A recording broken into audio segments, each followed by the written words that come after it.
Welcome to the debate. When we think about physical trauma, we usually imagine something visible, a broken bone, maybe a laceration. Right. Something immediate. Yeah, but for individuals living with type 2 diabetes and metabolic dysfunction, there is this profound microscopic trauma happening internally.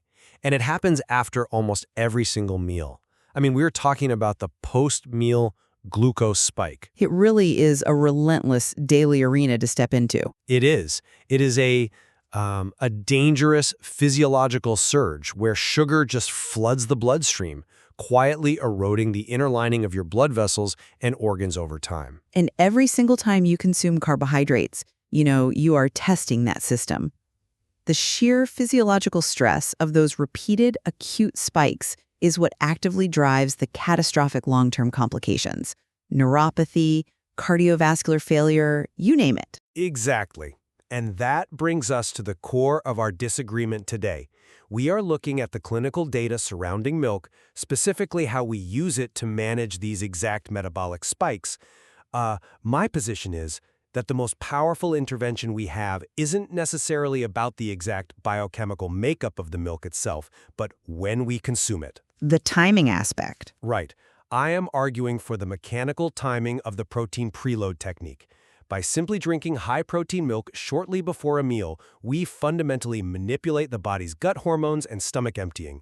It is the ultimate lever for controlling blood sugar. Well, my contrasting perspective is that relying on a timing trick, it just fundamentally misses the deeper biological picture. How so? Because the inherent biochemical properties of specific milks, like the microbiome-altering living cultures found in kefir, or the LDL-lowering complete proteins in soy milk, they offer a much more profound systemic resolution. I mean, it is about what you consume and the long-term cumulative biochemical changes it forces in your body, rather than just a temporary mechanical manipulation. Okay, let me clearly articulate the sheer, undeniable power of the protein preload because we really need to understand the mechanism here. We are talking about a remarkably simple intervention. Sure, let's hear it. You drink just 150 to 200 milliliters of an unsweetened, high-protein milk, like an ultra-filtered dairy milk, exactly 10 minutes before you eat a high-carbohydrate meal. Okay. What happens next is, well, it is a mechanical hijacking of the body's natural signaling system in the best way possible. Hijacking is a strong word. I mean, you are referring to the incretin effect, right? I am. Wait, let me make sure I am visualizing this correctly for the listener. When that liquid protein hits your stomach and enters the upper gut early, it interacts with specialized receptors. Right. And these receptors act like an early warning system, releasing incretin hormones, specifically one called GLP-1. These hormones act like molecular walkie-talkies. They immediately radio the stomach and say, slam on the brakes. Ah, the slowing of gastric emptying. Exactly. Your stomach's exit valve, the pyloric sphincter, physically tightens, delaying the emptying process. Simultaneously, they radio the pancreas to start an assembly line of insulin before the carbohydrates from the actual meal even arrive. You are mechanically changing how your body meets those carbohydrates. It is a fascinating physiological mechanism, I will grant you that. But while timing is a useful tactic, it is ultimately a short-term Band-Aid. A Band-Aid? Yeah, it manages the immediate crisis of a single meal, but it ignores the deeper physiological truths of metabolic disease. The composition of the milk itself is what does the actual heavy lifting. I mean, emphasizing a preload trick misses the profound cumulative biological changes driven by specific milks. But the timing forces those changes. Not necessarily. For instance, a 2019 study published in the journal Nutrients showed that consuming concentrated milk protein from whey didn't just blunt a single daily spike. It meaningfully lowered HbA1c in people with prediabetes. Just to clarify, HbA1c is a measure of hemoglobin in the blood that has glucose attached to it. It shows us the patient's 3-month average of blood sugar. Right. Lowering that number represents a systemic drop in the body's baseline sugar levels, not just a momentary pause. Or look at fermented dairy, which physically shapes the gut environment to better handle glucose long after the drink is gone. The biochemical makeup of the drink is the true, lasting intervention. Well, I think we need to look closer at what managing that immediate crisis actually means clinically. The acute spike is the primary engine of vascular damage. I agree it is a factor, but A huge factor. If we look at the 2014 randomized control trial published in the Nutrition Journal, researchers gave people a very modest 80-calorie whey protein drink before a high-carbohydrate breakfast. The results were staggering. Their peak blood sugar dropped by a massive 2.1 millimoles per liter. which is, to be fair, a massive reduction from just 80 calories. It really is. And their average glucose over the next 3 hours was meaningfully lower too, all from one modest preload. Sure, but Let me just put the mechanism in perspective. It is the difference between letting a flood of sugar entirely breach the dam all at once versus forcing that same volume of water into a manageable, steady trickle. The carbohydrates are still there, but the destructive force of the surge is neutralized. I come at it from a different way. Why are we spending all this effort trying to manage the flood when we can just eliminate the physiological load entirely? How do you mean? Well, you are talking about blunting a spike caused by carbohydrates, but the strongest intervention is removing those quiet daily sugar loads completely rather than trying to outtime them. Okay. Take unsweetened almond milk. The mechanism is almost embarrassingly simple. It is mostly water with a little ground almond. It carries barely any carbohydrate, less than 1 gram per 100 milliliters. Compared to what, roughly 5 grams in cow's milk? Exactly. So you are simply removing the fuel for the spike. A 2023 systematic review in Nutrients confirmed that low carbohydrate options have a minimal impact on glucose. If someone is drinking 3 coffees a day with regular milk, that is real sugar adding up cup after cup. It is a hidden physiological burden. Removing that source is fundamentally more protective than trying to perfectly time a whey protein shot before every single meal. That is an interesting point, though. I would frame it differently. Removing the sugar from the milk in your coffee is great, but it doesn't solve the problem of the toast or the oatmeal you're eating alongside it. True, but The beauty of the preload is that it guards against the carbohydrates in the rest of the meal. Almond milk is a brilliant low-sugar mixer, absolutely, but it is naturally very low in protein. It cannot trigger that GLP-1 hormonal cascade. right, it doesn't have the density. Exactly.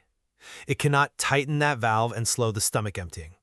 You have removed the sugar from the glass, but you've left the dam completely undefended against the flood of carbohydrates coming from the actual breakfast. That is a compelling argument. But have you considered the chronic realities of an aging metabolic system? In what sense? Well, we have to look at the whole body, not just the isolated event of digestion. As the metabolic system ages in later decades of life, 2 dangerous physiological truths emerge: muscle thinning, which doctors call sarcopenia, and rising cholesterol. Okay, yes. We have to view muscle tissue not just as something that helps you move, but as an active glucose sponge. It is your body's primary sink for clearing sugar out of the blood. Right, insulin sensitivity drops as muscle mass drops. Exactly. As you lose muscle later in life, you lose your body's innate ability to process glucose. Almond milk won't fix a shrinking glucose sink, but unsweetened soy milk will. Because of the amino acid profile? Yes, soy milk pulls off a rare double act. It has only about 2 to 3 grams of carbohydrate per 100 milliliters, but it is one of the only plant milks that delivers a complete, high-quality protein to actively protect and rebuild that vital muscle tissue. I see. Furthermore, a 2021 meta-analysis in Nutrients found that while soy might not be a magic cure for fasting glucose alone, it significantly lowers total cholesterol and harmful LDL cholesterol. Heart disease is the #1 threat to people with diabetes. Your 10-minute preload trick doesn't solve high cholesterol, soy milk does. I see why you think that, but let me give you a different perspective. Metabolic decline is exactly why the preload technique is so crucial. Really? Yes, you are right to point out that the metabolic system changes as we get older. In later decades, the body's early, efficient insulin response naturally weakens. The pancreas just doesn't react as quickly as it used to when food hits the stomach. The assembly line is rusty. That is true. The first phase insulin release often practically vanishes in type 2 diabetes. Right. And that is why the preload acts as a targeted mechanical nudge to that failing pancreas. It forces the body to release insulin on time. If a patient's pancreas is fundamentally sluggish, isn't providing a 10-minute head start the most biologically sound way to protect their blood vessels from sugar damage, regardless of which milk they use? I am sorry, but I just don't buy that. Let me tell you why. Go ahead. Regardless of which milk is a dangerous assumption, you cannot ignore the vehicle delivering the protein.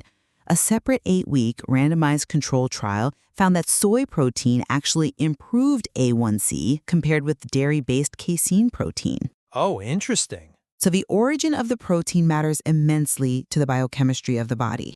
The systemic benefits of soy, lowering LDL, fighting sarcopenia, these address the compounding risks of an older diabetic patient. A 10-minute head start is great for the next 2 hours, but protecting the cardiovascular system from lipid damage is what keeps that patient alive for the next 20 years. Well, I am not convinced by that line of reasoning, because the hormonal reset provided by dairy protein isn't just a 2-hour phenomenon. It isn't? No, this is where the physiological reality gets truly fascinating. It is something researchers call the second meal effect. A 2018 study by researchers at the University of Guelph and the University of Toronto proved that drinking a higher dairy protein milk blunted the glucose rise not just immediately, but even hours later after the next meal. Wait, really? Even though the protein was long gone from the stomach? Yes, it operates like biological compound interest. It is an immediate, powerful hormonal reset that echoes throughout the day. One smart glass working long after you have finished it. You are basically recalibrating the gut's communicative pathways with the pancreas, teaching it to be more responsive to the next wave of food. If we're talking about the gut's pathways and long-term recalibration, then we have to talk about the hidden internal ecosystem, the digestive tract itself, and how milk interacts with the microbiome. Okay, sure. True gut support requires living organisms, not just a dose of protein. Let us look again at the aging factor. As we age, the diversity of helpful bacteria in the gut tends to shrink. Right, dysbiosis. Exactly. That specific biological shift is directly linked to worse blood sugar control and increased systemic inflammation. A temporary hormone trigger from an ultra-filtered dairy milk does absolutely nothing to repopulate that shrinking microbial diversity. So you were pointing toward fermented dairy to address that structural decline. The clinical evidence points strongly in that direction. Let us look at the mechanisms. A trial published in the Journal of Renal Nutrition looked at probiotic-enriched fermented soy milk in people with type 2 diabetes. Over an 8-week period, they reported improvements in markers tied to both blood sugar and inflammation. Because of the fermentation. Yes. Think about plain, unsweetened kefir. The fermentation process is incredible. Live bacteria, lactobacillus, for example, literally eat through the lactose sugars in the milk, converting them into lactic acid before the liquid ever reaches your lips. They pre-digest the carbohydrates. Which lowers the immediate sugar load. Yes, but the real magic happens next. Those same live cultures survive the stomach acid and settle into your gut. They do extra work downstream, permanently altering the gut environment to better handle glucose. Like a structural repair. Exactly. To use an analogy, the preload is like setting up an umbrella to block today's rainstorm. Drinking kefir is like planting trees to permanently change the local climate and absorb the rain for good. Large observational studies consistently link regular yogurt and fermented dairy consumption to a significantly lower risk of developing type 2 diabetes in the first place.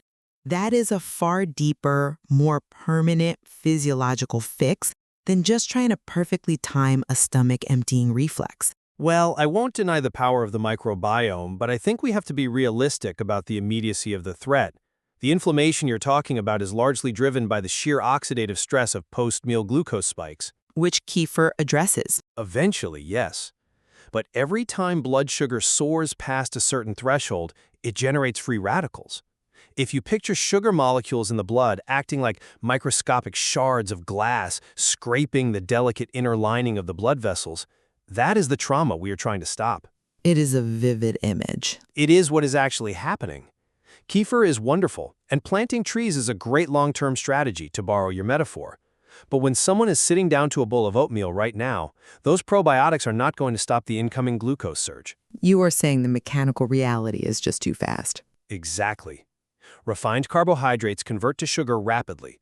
The protein preload intercepts that exact process on the front lines.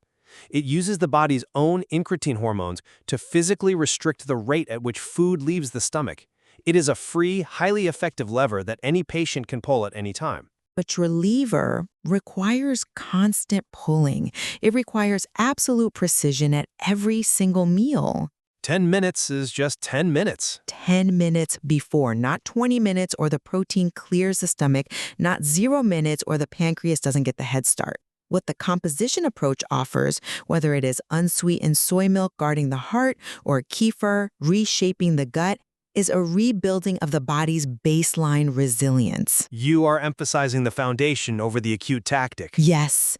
If a patient swaps their morning juice for a small glass of plain kefir, they aren't just trading a spike for a buffer today. They are feeding the very microbes that will help regulate their metabolism tomorrow, and next month, and next year. They don't have to carry a stopwatch to breakfast. I appreciate the idea of baseline resilience, but I look at the clinical data on the preload, and it is just so uniquely powerful for the immediate danger. Dropping peak blood sugar by 2.1 millimoles per liter from an 80-calorie drink is almost pharmacological in its efficacy. It is a strong acute response, yes. And the beauty of it is that it doesn't actually ask the patient to change the foods they love. The food on the plate doesn't have to change, just the order of operations. A small glass of high-protein milk, 10 minutes before the first bite, and you transform a dangerous surge into a gentle, manageable curve. And I would summarize my position by reminding us that metabolic dysfunction is a systemic disease. It is not just a localized timing error in the stomach. It attacks the heart, accelerates muscle loss, degrades the microbiome. Right. The specific choice of milk provides the necessary biochemical foundation to fight that deterioration.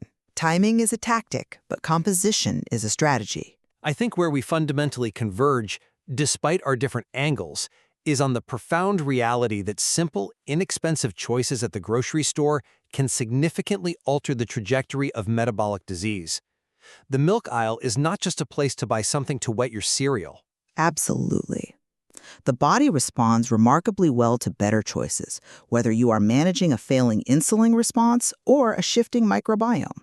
And perhaps the most exciting insight to draw from the material is the sheer synergy available if we combine these perspectives. Oh, definitely. If the preload is the optimal timing technique for acute spikes, and soy kefir are the optimal biochemical choices for systemic health, then using an unsweetened high-protein soy milk as the preload might just be the ultimate intervention. The material we've discussed today offers so many layers to explore. That is exactly the kind of nuanced application that moves the needle on chronic disease. You leverage the timing to manage the acute spike, while the composition does the silent systemic work of protecting the heart and rebuilding the gut. And that is where we will leave it for you to consider. We started by picturing the invisible trauma of the post-meal glucose spike, that dangerous flood rushing against the dam. Whether you choose to physically fortify the dam through long-term biochemical changes or mechanically slow the floodwaters through precise timing, the power to protect your physiology is quite literally sitting in a glass. Thank you for joining us for another rigorous exchange. We will see you next time.